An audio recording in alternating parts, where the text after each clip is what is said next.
Thank you for joining us for No Laugh Track Podcast. We are here, episode 413.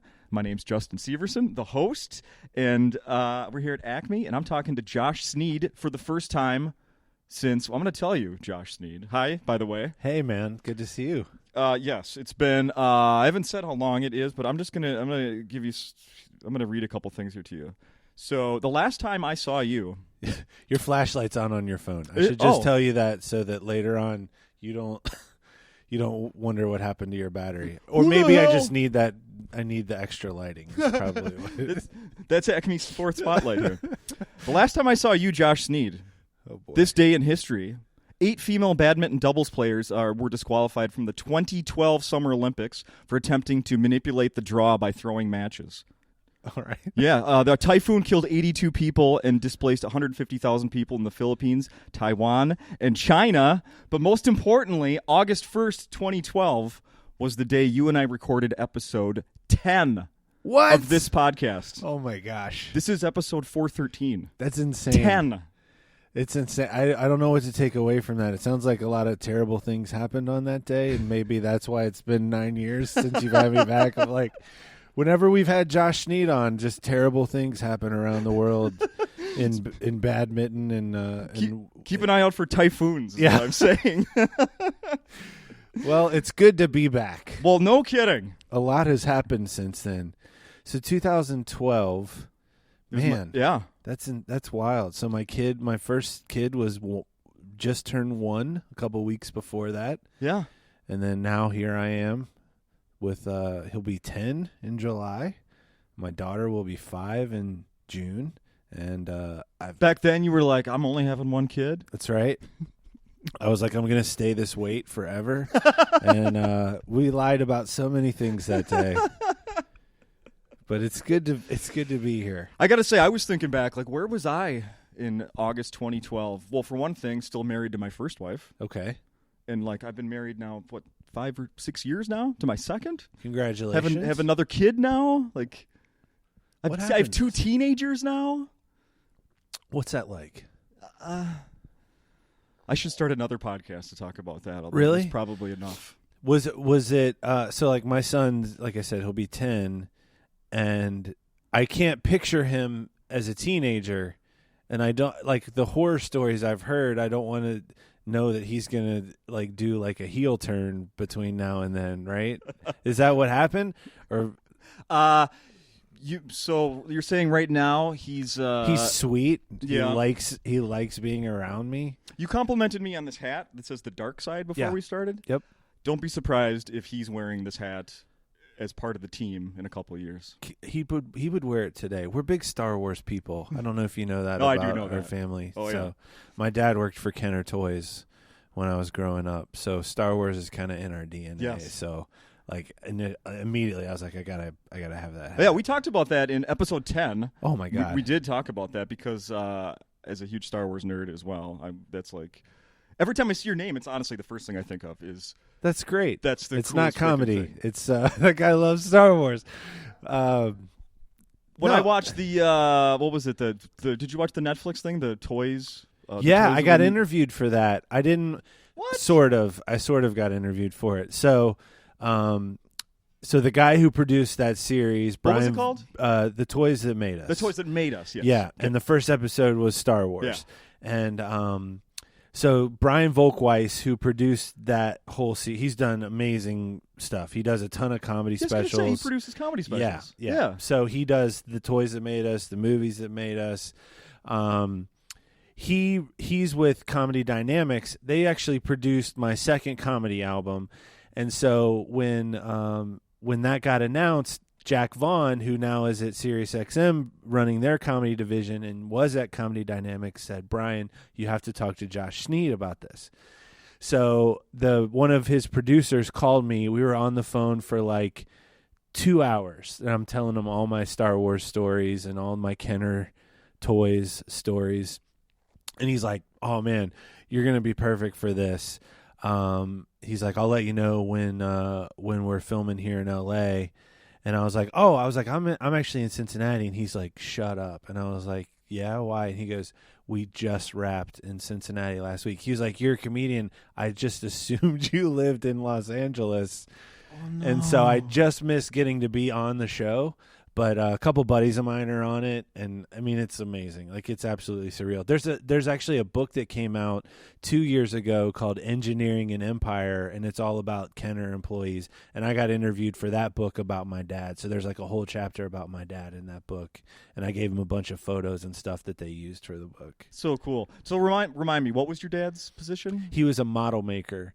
So basically, they would give him a blueprint, and he would build a working model of the toy that they could then make changes to. Like, they'd mark it up with a Sharpie, and then they'd modify it. And then those prototypes, well, now they're called prototypes. At the time, they were called garbage. That was what my dad would bring home for me to play with, because they were like things that I could just beat up in the backyard. Amazing. And now they're worth like more than anything, because they're called first shots.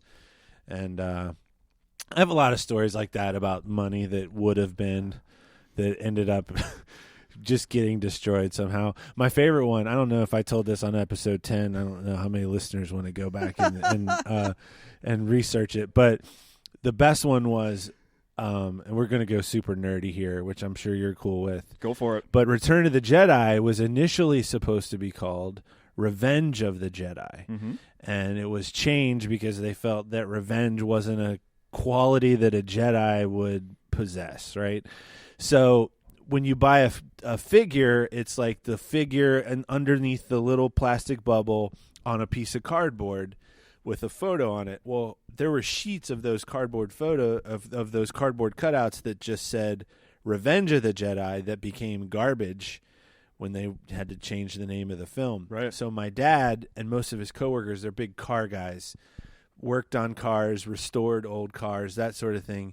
Well, he didn't want to get oil on the garage floor at our house, and so you put down pieces of cardboard when you're changing the oil in your car. So he brought all those home and put those down to use to keep the oil off the floor in our garage.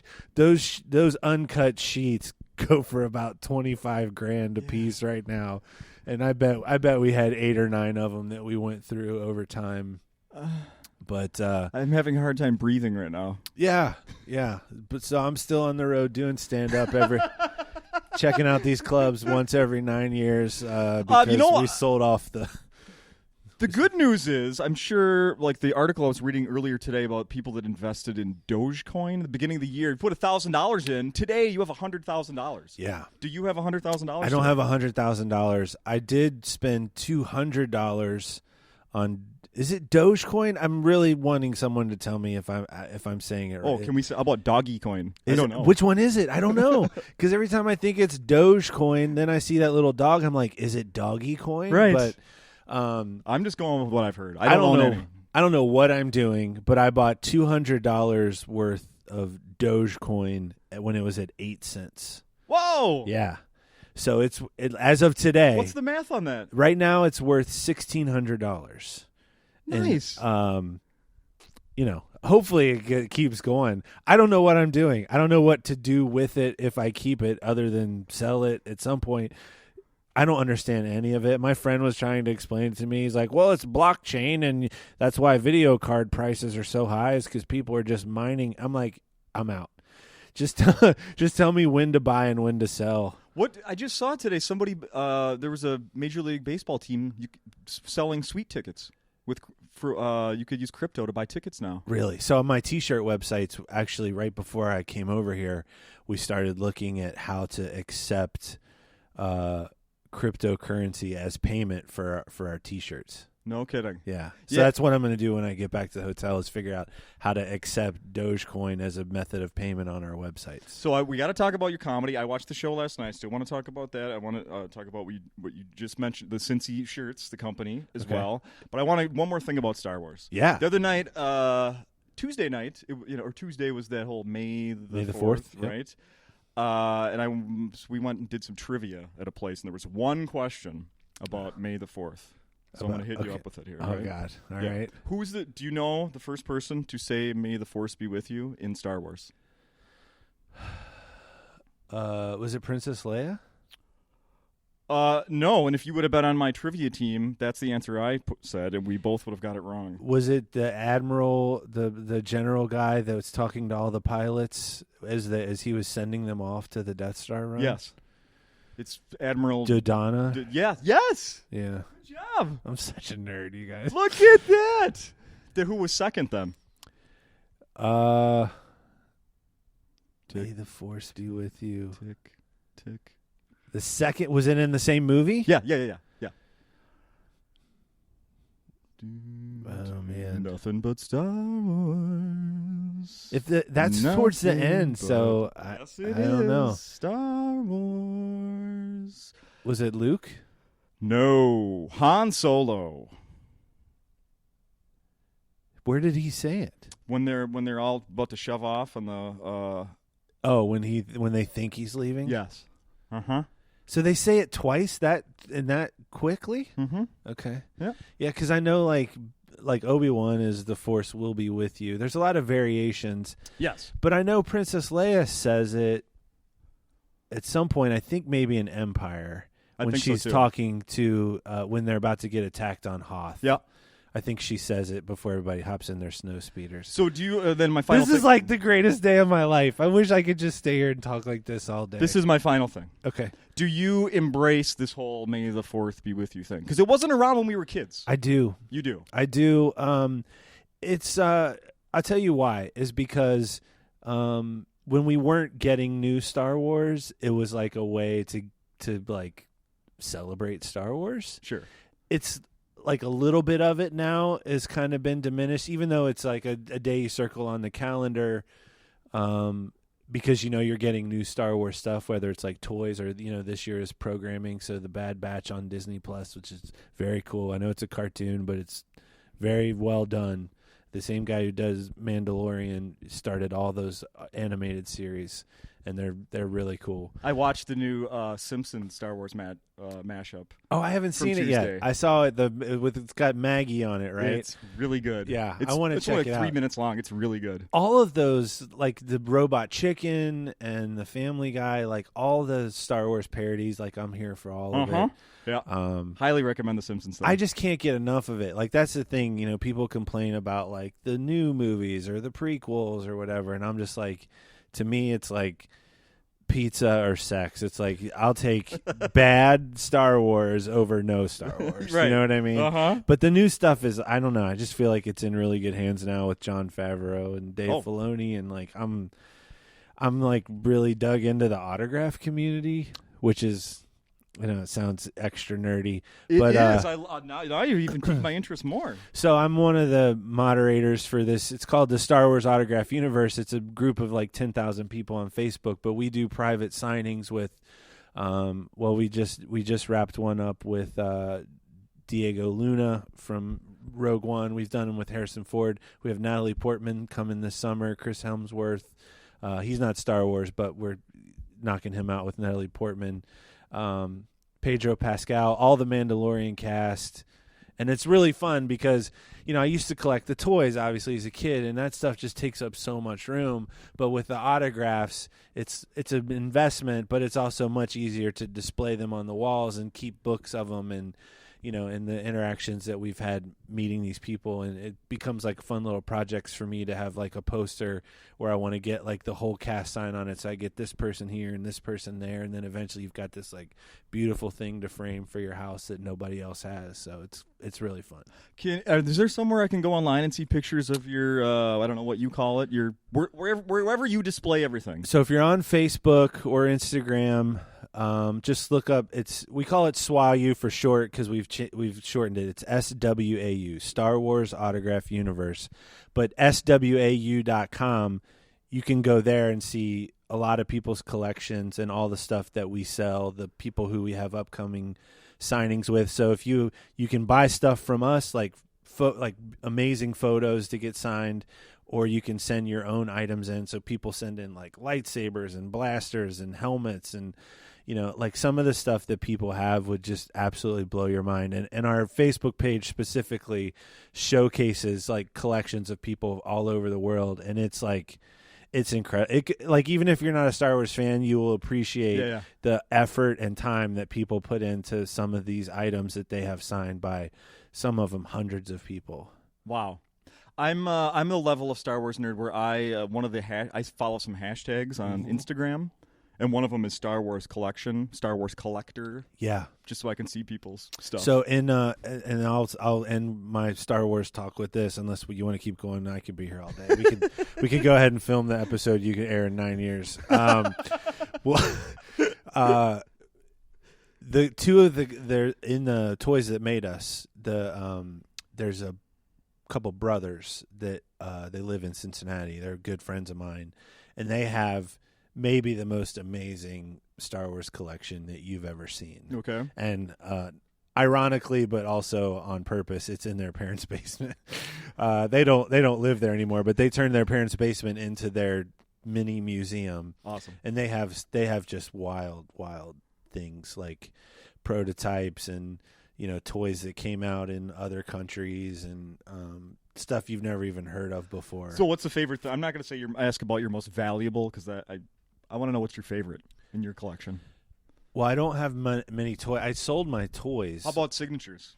Signatures, I actually just got it back. It's probably the one that's worth the most, but for me, it just holds the most memories. See? So there's a shot from Rolling Stone. They did it for all three of the first movies. They did one for A New Hope, and it's the main four: Han, Luke, Leia, and Chewie, in like this pose. And I have that image in a big 16x20 signed by all four. And then I have the Empire Strikes Back, which is my favorite movie, and they're all in their Hoth gear, signed by all four. And then I have the Return of the Jedi, and it's actually an indoor, so it's Han, Luke, Leia, Chewie, R2-D2, and C-3PO, and it's signed by all of them, all in gold, in this like 16x20, and it's like pristine. And of course now with like Leia and Chewie and R2 passing, it just the value is skyrocketed. But for me personally, and I think probably why a lot of people love Star Wars so much that are our age, and why it's not like we're giant nerds, but it's because those movies are tied to moments in our life that when you see it, it like instantly takes you back to being a child. 100%. And so I have so many memories that are like tied to those images. So I think that's why those are my favorite. Yeah, absolutely. I love that. I love that so much. Oh, man, I love that so much. All right. And we'll be right back. And Star Wars this talk. break is brought to you by R2-D2. Let's briefly talk about you have the logo of your company, Cincy Shirts. When you were here for episode 10, that was in existence. We did talk about it a little bit. It's way bigger now, obviously. It's insane. You have a real like brick and mortar store now, correct? We have two of them. Two of them. We had three. One was not great. It was just not a great location for us, so we used COVID as an excuse to shut it down. But we have two brick and mortar stores. So the last time I was here, 2012, we didn't have our first store yet. We were just a website that had just gotten started. So now we have two stores. We have a warehouse that we print and ship out of, all of our own. We used to outsource that the last time I was here. And it was just me and my business partner back then. And now we have 24 employees. Wow.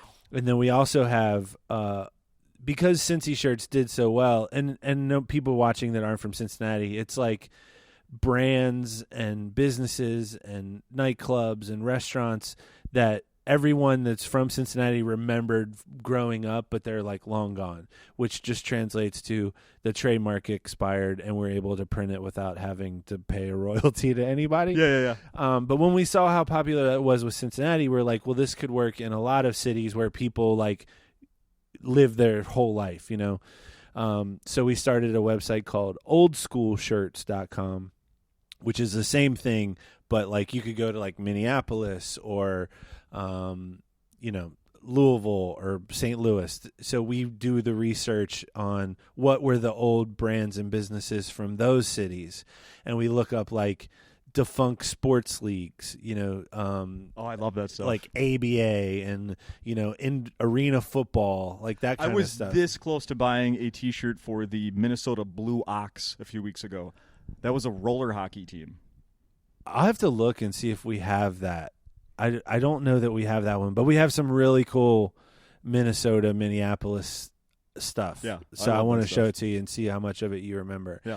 But Old School Shirts has done very well, and then we've gotten a couple like really just cool licenses. Like we have like a Evil Knievel license, so we have these like really cool retro Evil Knievel designs, and then that led to us getting licensing from Major League Baseball Players Association, where we could do current MLB players because we have a bunch of like old retired players. Yeah. So now we can do all the current ones.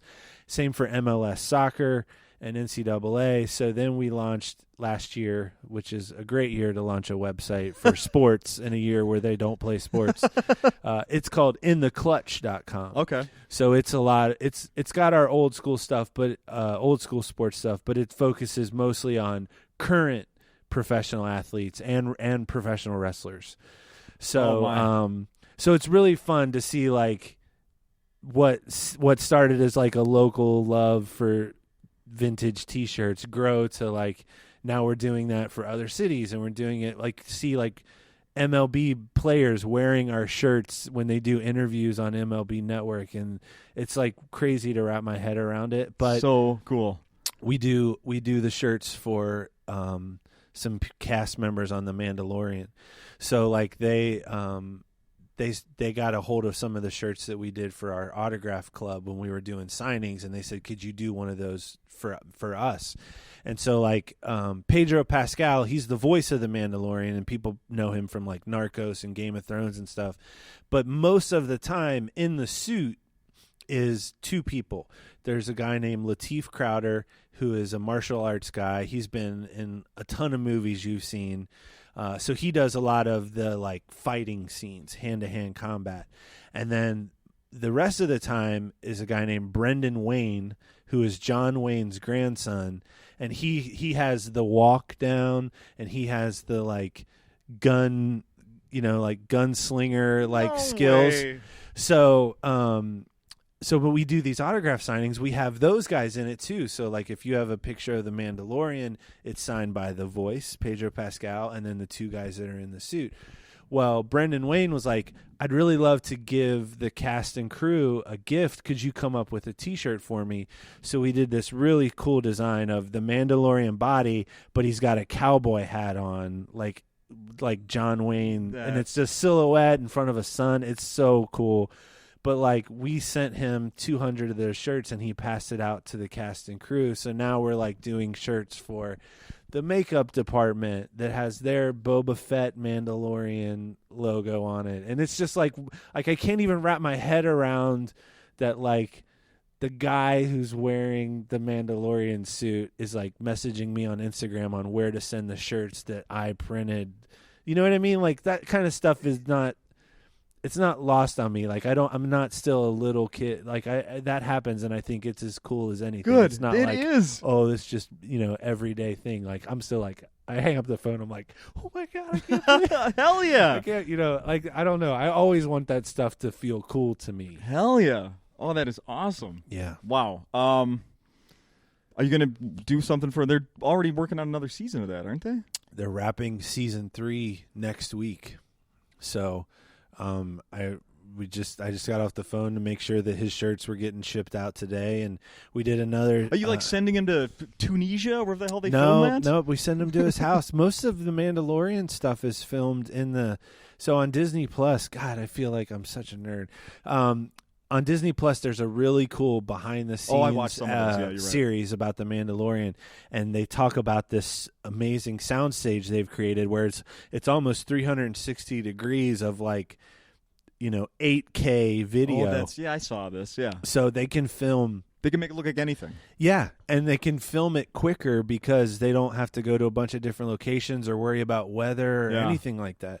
It's that series is incredible. I cannot recommend it enough to people because each episode is about one episode's about the actors, one's about the directors, one's about the music, and one's all about the special effects and the stuff that they're doing is absolutely insane. The last week of comedy I did before the shutdown, I was in San Francisco at the Punchline, and my friends from LA came up who are in this autograph group, and they arranged for us to take a tour of the original ILM studios right outside San Francisco. And so like we got a tour from one of the guys who worked on the original trilogy, like showing us like, yeah, this is where we filmed the Death Star run, and we were blowing stuff up in the parking lot. And it's just like that stuff will always be cool to me. And none of it, I don't know. I talk to friends of mine who have like really famous friends, and they're just like, yeah, just hanging out, no big deal. And I'm like, that would never not be cool to me. Mm-hmm. I like that. Yeah, I agree. I completely agree. I'd be the exact same way. We need to talk about your comedy, since that is why you were here, why you are here in Minneapolis at Acme. Okay. Did a show last night. Got shows throughout the weekend. I watched via YouTube last night. Oh, really? The YouTube stream, yeah. Very slick. It feels good, man. It's like, I'm not gonna lie, like the break of the last year was really good for me. Just I'm lucky. I'm lucky that I have like the t-shirt company, and then also since the last time I've been here, I started doing social media for some brands. So Airheads candy, I don't know if you're familiar with Airheads. Yeah. And Mentos. Yeah. I do their social media. And What? no one knows it's me. But they're based out of Cincinnati, and eight years ago they said, we're tired of our social media just looking like a magazine ad. We want it to be like interactive and playful.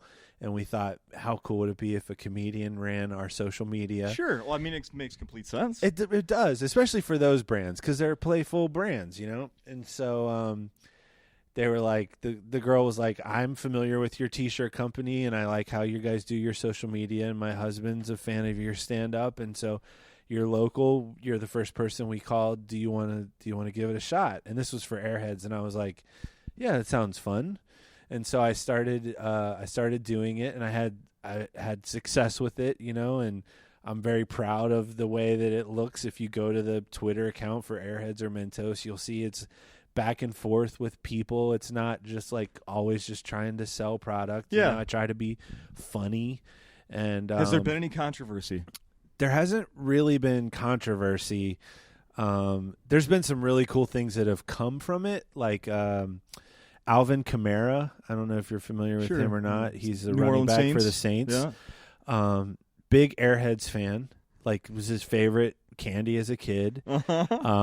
Somehow I found out about that when he got drafted by the Saints from Tennessee, and I offered to send him a care package. I was like, hey, congrats on getting selected in the 3rd round. If you'd like some Airheads, we'd be happy to send them to you. We know you like them. And this was in May when the draft happened. Never heard a word.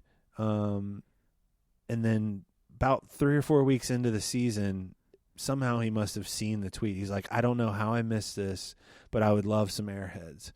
And Mark Ingram, who played for the Saints at the time and was a much more popular player because he was the Heisman Trophy winner, and he was like, yeah, send me some Airheads bites too. So I told the brand, I was like, let's hook these guys up. Like, normally I would, in a private message, I would ask for their home address and I'd send them a nice little box of product. And I was like, we should hook these guys up. So instead we sent a pallet of candy to the Saints Oh my goodness.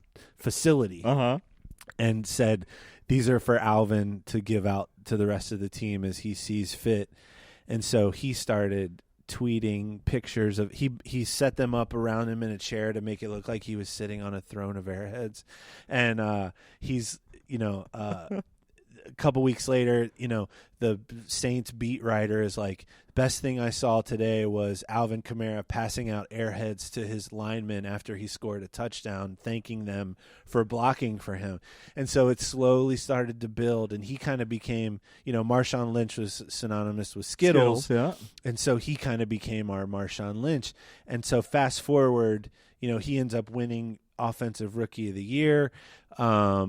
He's now a paid endorser of Airheads. He has his own Airheads flavor. What? And like all of this started because of a tweet that I sent him randomly the night he got drafted by the Saints.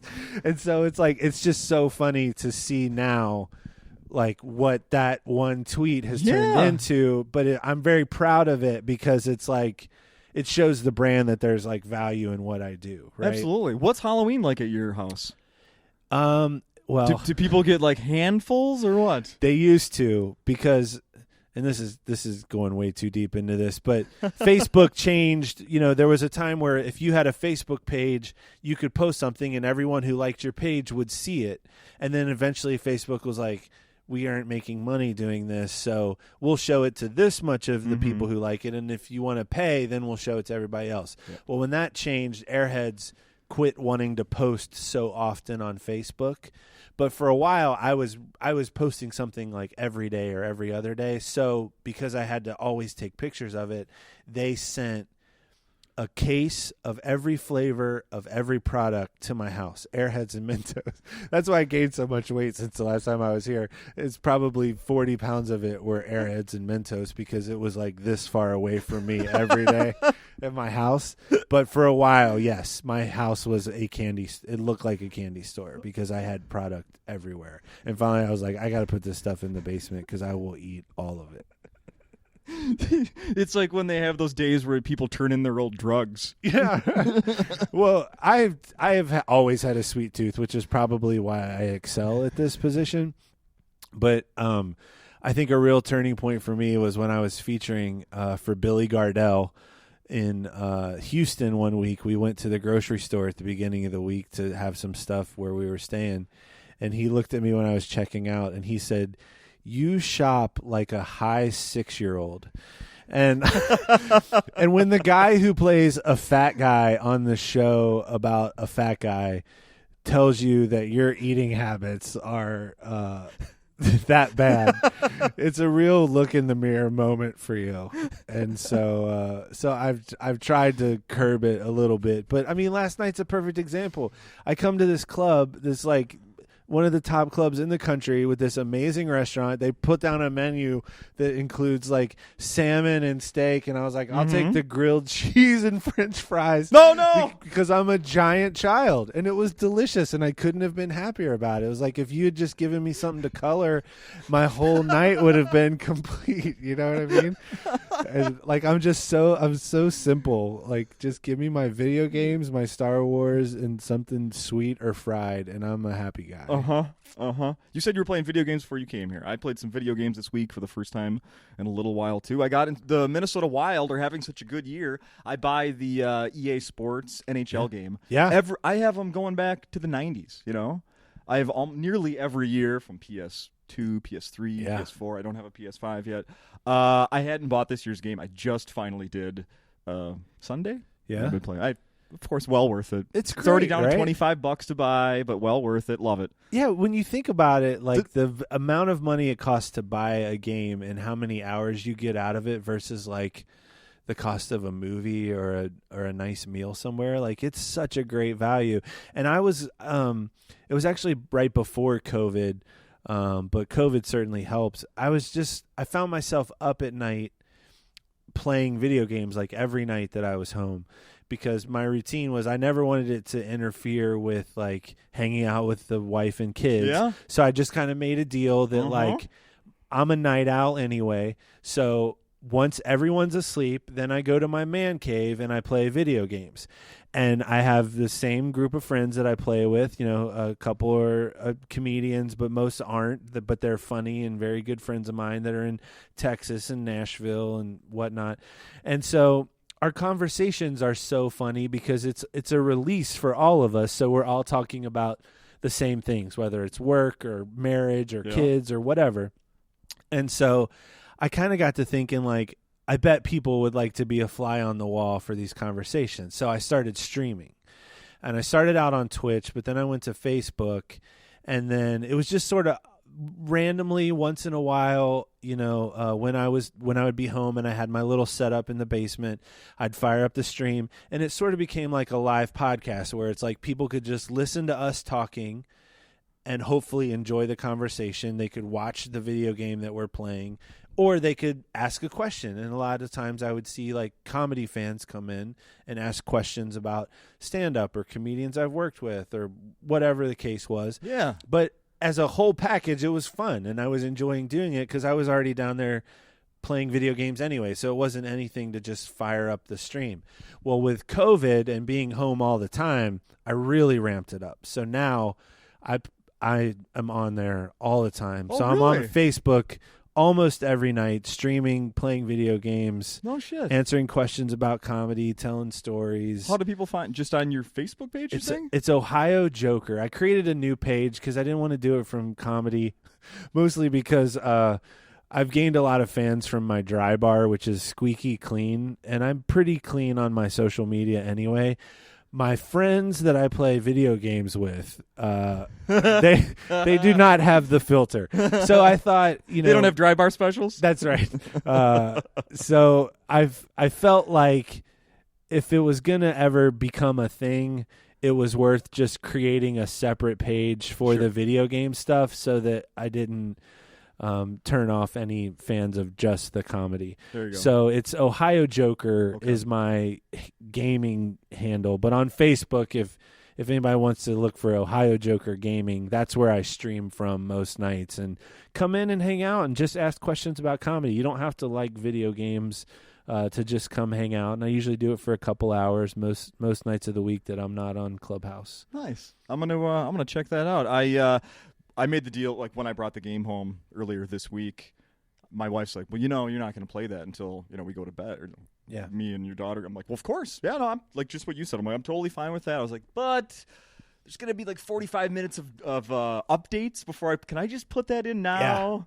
And then just walk away, hang out, and then later. That's fine. My son loves it because he's 9. He's got his PlayStation in their playroom, and so he knows that I get it. Right, he doesn't have to ever convince me to like let the PlayStation turn on because there's probably going to be a Fortnite update, But it's fun, and now that he's playing video games, and I don't have to let him win anymore. Right, like, it's a fun age for me as a dad to here. Let me show you how to really play Rocket League. Yeah, right. And he's like, what? I can't believe you know how to do all this stuff. Or I take the controller from him in Fortnite. He's like, Dad, you got to build. I'm like, I'm not building. I'm out on the building. Right. I'll shoot somebody across the map for you, but I'm not building. I've stared at that, scratching my head, too. Like, I don't get it. I told him, he was like, Dad, why can't you just learn how to do it? I was like, Dean, I could go to Lowe's and buy materials and come back here and actually build a wall quicker than figuring out how to do it in this stupid video game. Like, I'm just gonna shoot people, and then if I die, I die With these awful graphics. And then he's just like, and there's like a castle around him, and I'm just like, all right, well, that'll just be your thing, I guess. I just dug a hole through the other side of the game. That's right. Yeah. Is that fun? Yes. Okay. He's got the VR. Have you done the VR stuff? Tiny bit. I say he's got it. I bought him the VR, and it's so you can play with it. it. Yeah. He doesn't have a source of income to go out and get a PSVR, but it's incredible. Like, I can't wait for that stuff to really go to next generation. Someday, don't you think we'll have it on our phones? It'll just be like a little adapter, and we'll just be like this. Yeah, you'll never leave the house. Okay. Yeah. I'm in. I mean, it's wild to think about, but it's pretty insane. There's a place in they have a couple locations. I did it in Orlando. It's called The Void. I don't know if you guys have one in Minneapolis or not, but it's like highest level VR, and they have a Star Wars one. And it's like you put this thing on, and it's like it goes over your chest and everything, and it is like you are there. like you look down and your hands look like a stormtrooper. And then it'll say like grab a gun, and it'll be like you reach out and there'll be a gun there, and then you're holding it, and you look down and it looks like a blaster, and then you fire and it has like this vibration, and you walk out the door and there's lava and there's like this heat wave that hits you. It's crazy. Why did you leave? I didn't want to. They made me. I was just like, can I just like live here? And they're, but it'd be pretty expensive rent, I think, to just keep coming back in a loop. But you play that and you're just like, it can't be that far off before you could have this at your house. Yeah. And then the stuff you could do with it. Sky's the limit. Let's do this again quicker than 9 years, all right? Yeah, I can't wait to come back on episode 786. I'm really looking forward to it. That's right. I'm happy to be that was in the top 10. I just cracked the top 10 of the original 10 episodes. So, dude, I'll come back anytime you'll have me. Absolutely. And I appreciate you having me today. Yep, let's do it. And then there are still some tickets left here for the weekend, so snap them up. Well, you can. Come on out, and I look a lot better when I'm standing. This is not a flattering. I probably look like Jabba the Hutt from that camera back there. Just the profile shot is not flattering on me. But standing up, Princess Leia in a bikini. That's right. I know exactly the lines of sight. We do charge a little more for these seats on the side, but it's worth it. Thank you.